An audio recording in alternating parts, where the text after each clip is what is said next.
everybody needs therapy. The men need therapy so they love themselves less. The women need therapy so they love themselves more. Yeah.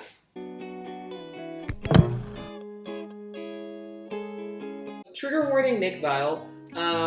He and his child bride are the awkward hosts of Love is Blind Old Edition. Like, this is literally, like, I don't know if you've noticed in the last like, couple of seasons for Love is Blind, it's like fallen off. They spend way too much time in the pods. They have like one possible like working relationship possibly at the end of every season these days. It's not good. So they were like, okay, we made a lot of money and we've been like kicking this dead horse. We have put these horses' ashes into a beanbag and we are hacky-sacking it. That's where we're at with it when they thought of Age of Attraction. It's the exact same thing, but like even lower stakes. So the premise of this is that they have a bunch of people aged like 20 to 60 and they all go on this weird like speed dating, group dating thing in like episode 1, and they have a bunch of random dates. The dates aren't really explained of like how they're picked for it. The producers just pick them. And they don't even really explain how long they're at like their dating retreat place. But the reveals are much quicker. So like we have a reveal in like episode 1 where like 2 people are like, okay, we're gonna commit. But the commitment isn't even an actual commitment. Like for real, the commitment is like honestly, the commitment made me laugh because it made me think of like The Bachelor when people are making like the low level non-existent commitments to each other. No, it's like I think I could see myself in the future falling in love with you. Okay. I think I can see myself in the future falling in love with Tyreek Withers. Like, what are we saying? We're just saying words. Like, that doesn't mean anything. Like, Tyreek is still a stranger to me, for now. Speaking of The Bachelor, Nick Vile is from there. It doesn't really matter what he did there. He had a really great edit on the show. Afterwards, you see more of his like personality, which is not that great. He's basically Alex Cooper, but actually can interview people sometimes. Speaking of non-commitment, that's funny if you've seen The Bachelor. Don't watch it. So there are a bunch of people, they're dating, and then if they decide that they like each other, they'll go to the promise room where they basically exchange rings, not in an engagement, but a promise to maybe be something, and then live with each other and invite in each other's friends to meet. Yeah, exactly. It's like, okay, super non-existent stakes. But I mean, I guess it's more realistic. I guess nowadays it's more realistic because like other shows would be like, no, like you guys have to get engaged, like Love is Blind, The Bachelor, whatever, all the other dating shows, they have to be engaged and then to be married, which give it a little bit more level of depth of importance. But here they're like, no, we know what this is. This is silliness and nonsense. Yeah, we're having a good silliness and nonsense time. So I watched the first like 3.5 episodes to get to the couple reveals and then like moving into the houses with each other. And let me tell you something. Every single person on this show concerns me. Every single person on this show concerns me. Like, they aren't okay mentally. First, let's start off with Erin. Erin, she is kind of in a little bit of a relationship with an absolute freak of a person, Tristan. Erin is not the one who concerns me. Tristan is. Because Erin just seems like a regular person who likes to exist in the world. Tristan has deep-seated mommy issues and needs to seek God and a therapist today. Like when he first opens up in like his like aside interviews, he talks about how like his first boner was from seeing Kim from Real Housewives of Atlanta at church, and it reminded him of his mom, who's super hot. He talks about his mom being hot a lot. Not gonna lie, I like the mom part. You do? Do you have mommy issues? If you're not as hot as my mom, I'm not gonna marry you. Okay, yeah, for sure. To the point where he actually makes Erin uncomfortable, where she's like, yeah, I don't like how sexual you're being. And also, like, can we just be on a regular date? Like, can you not, like try to, like, pull me into a wine bushel to have sex with me or something? Like, can we chill out? So they don't make it to the promise room. They fizzle out. Interestingly enough, there's like a love triangle and a love square on this show. I tried to think of a joke that had to do with like shapes and like how a lot of the people on the show are parents and then pick partners that they could also be parents to. It's in there somewhere. If you think about it, drop in the comments. At the center of the love triangle is Vanelle.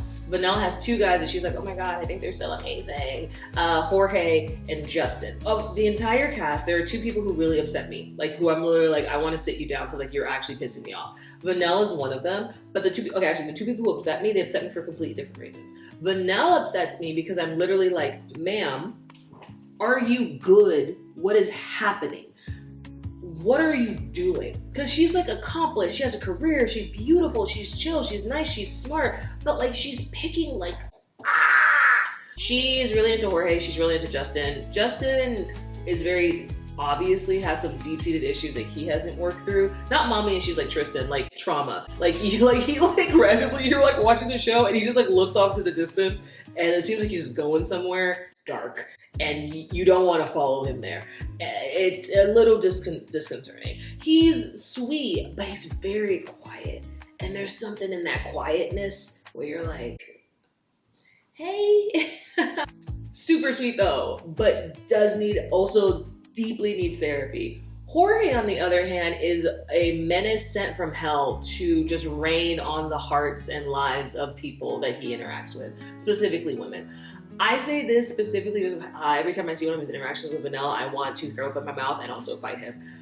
He speaks to her like she is the dumbest person who's ever existed in the world ever. He's so condescending. And it upsets me, especially because Vanille's into it. Like, he'll talk down to her, or he's talking down to her, he's being condescending, he's like, gaslights the heck out of her, and then he's just like, are you not understanding what I'm saying? Like, I'm a real man. This is what real men do. And she's like, oh my God, yes, daddy. Like, that's her energy for it. And I'm like, but now! Ah! Like, there's one point where she takes him to the promise room and, oh, sorry, spoilers. She chooses Jorge over Justin because honestly, why not? You know what I mean? It's like, it's very whoever you end up decide to date is always very reflective of what you think and see of yourself. And she saw of herself more in Jorge, which is also weird because they look like they could be related. But that's a whole other different conversation. So Vanelle takes Jorge to the promise room and she's in there and she's like, yeah, like, I think you're so amazing. And he's like, yeah, I know, ahaha. Ugh. And she shares something that she's been hiding from him because she's like, oh, I didn't want to bring this up because I was scared about like how this would come across. She's celibate. And I was immediately like, oh, good. He's going to dump you. Because usually people who are celibate, they have to date other people who are also celibate because it doesn't work to be in a relationship with someone if like you are celibate and they're not. Like, it usually doesn't work. So I was hoping that this would be the end of the line for them so she'd be free. But of course it's not because Jorge is all understanding. Ugh.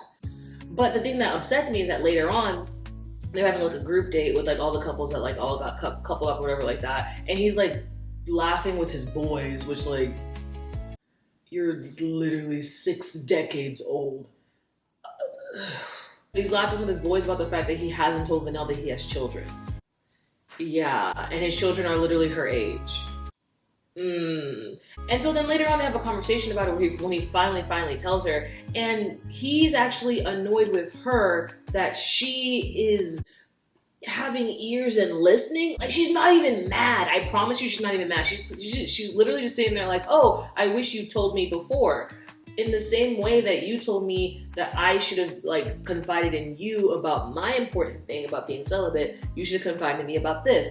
Immediately gets pissed. Immediately starts getting defensive. Immediately starts being like, oh, I ain't scared of nothing. I'm not scared to tell you nothing. I just didn't tell you. And I'm like, okay, well, like, it sounds like you, okay.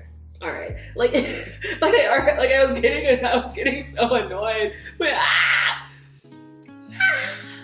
I was getting so annoyed as he was speaking to her. And then she just went, yeah, you're right. You know what? Yeah, it's done with me to be upset. Ugh. This couple for sure, and all the couples are like this, like, honestly, but this couple for sure is what I really understood of, like, it really doesn't even matter what the gimmick is. Bad couples are going to be bad couples in the sense of like a bad relationship is going to be a bad relationship because it's a bad relationship. You can point to any this, that, and the third. Oh, we're different races. Oh, we have like a huge age gap. Oh, he lives in California and I live in New York. Oh, we're different religions. It doesn't matter what the thing could possibly be, the gimmick of the show. It's not going to work because y'all two aren't going to work. Next, there is the couple Wes and Jolene.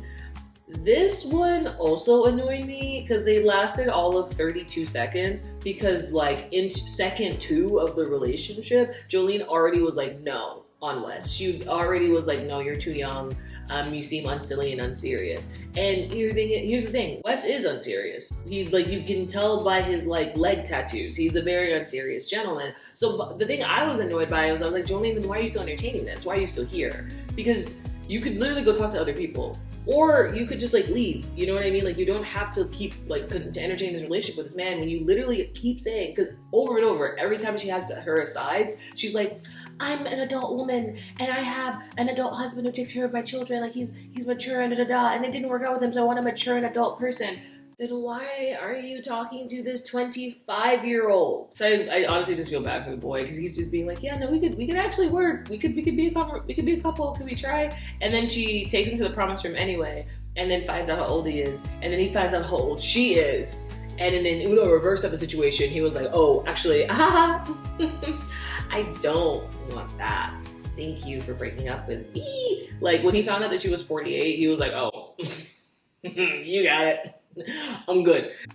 Let's move on to the couple that I am worried that will go up in the most flames, honestly. Libby and Andrew. Andrew, I knew this man was evil based off of how he sat in chairs. I don't know what to tell you. Actually, I do. I'm already saying it. There's just something about the way he would sprawl himself out in his asides, where he was like slouching, but somehow also kind of like arching his back. There was a lot going on, and it really just immediately, I knew exactly his energy, and I was like, this man is a problem. And then he started talking, and I said, oh, I was correct. He starts off being like, I'm a dad, I care about my kids, I have to pick someone who's gonna be serious and is ready to be a mom. And then he picks the most unserious person who's ever been unserious. He literally picks the most and I love Libby. I think she's beautiful, she's funny, she's chill, but she's quite literally so obviously a 22-year-old woman who's in a space mentally of a 22-year-old woman. And so why would he want that I don't even know why I said that. Why would he want that? We know why he wants it. We know why he wants that. Because he talks about it later. Because he's like, oh, I love fun. Like, I want to have fun. I want fun.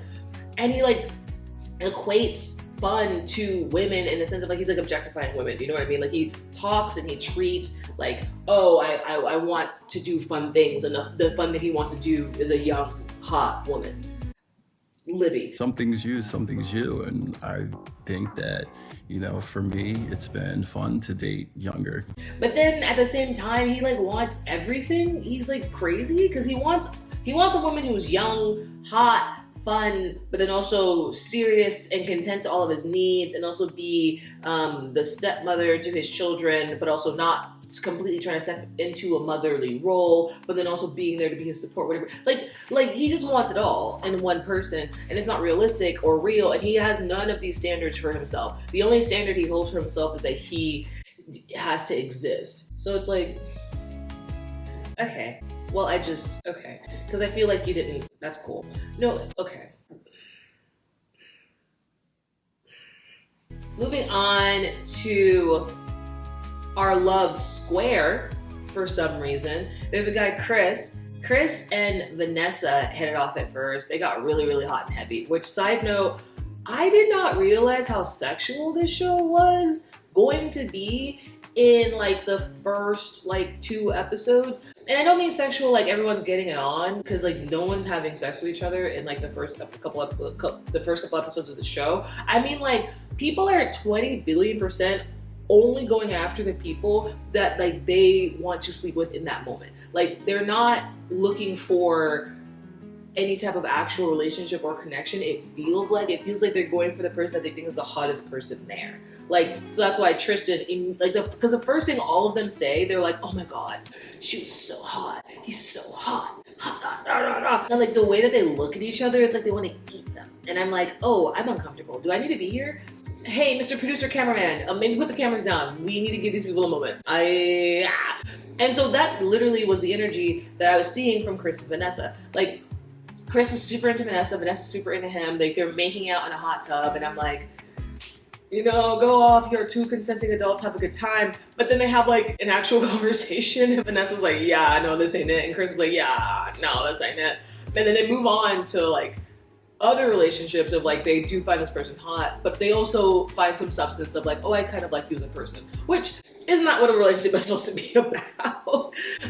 So Chris moves on to Leah, the flight attendant, who's like super sweet and bubbly, and she seems chill, but like doesn't tell her the truth of that like 20 seconds before they got together, he was fully in a hot tub getting it on with Vanessa, which he doesn't owe anything to Leah. They're not in a relationship.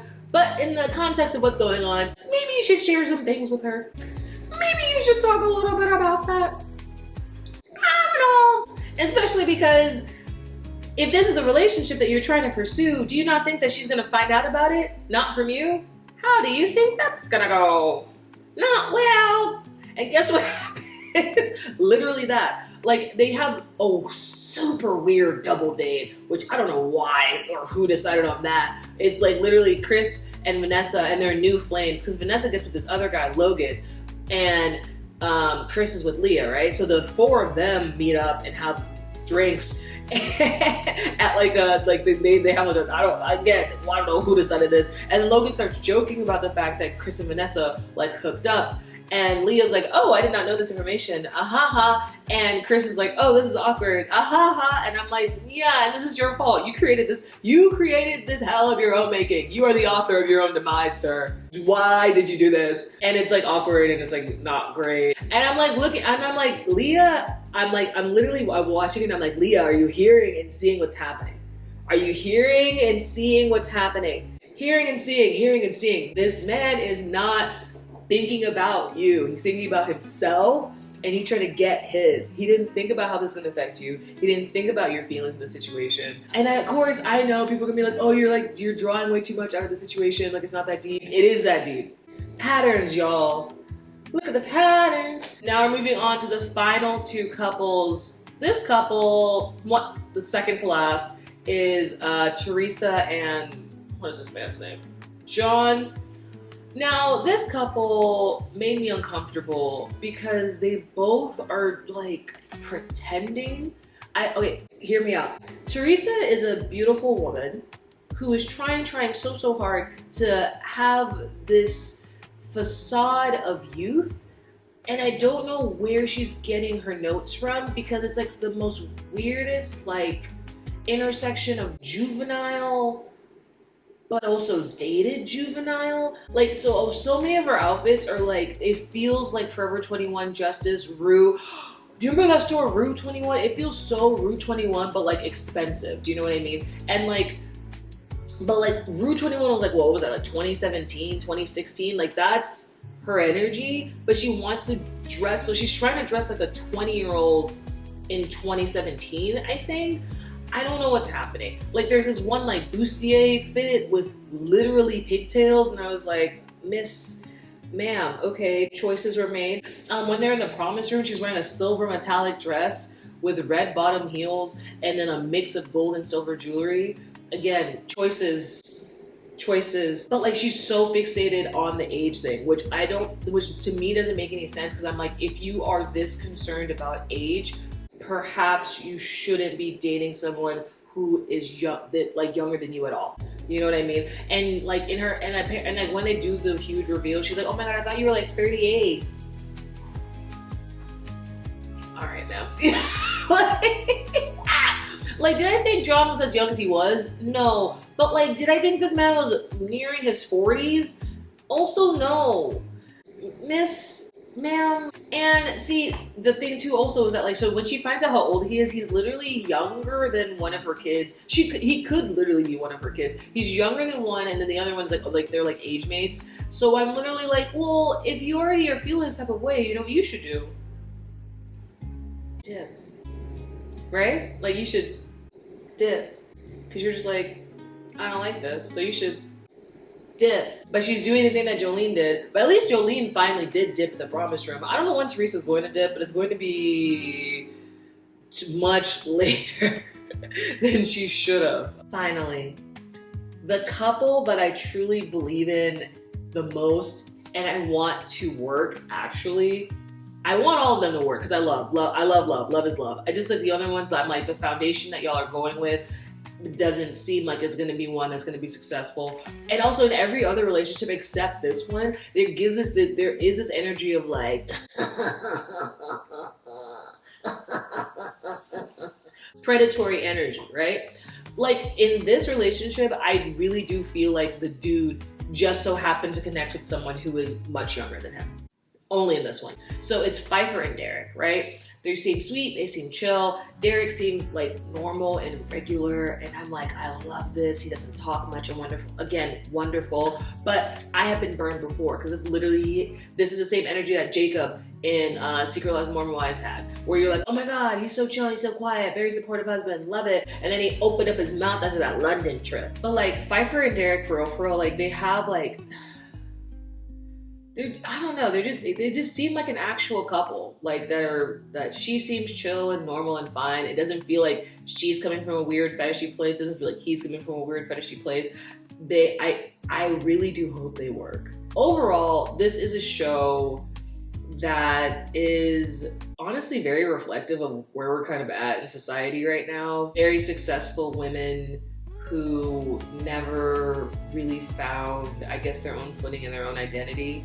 And men who did way too young at like 17 and decides to never leave that one. So there's just like, here we are.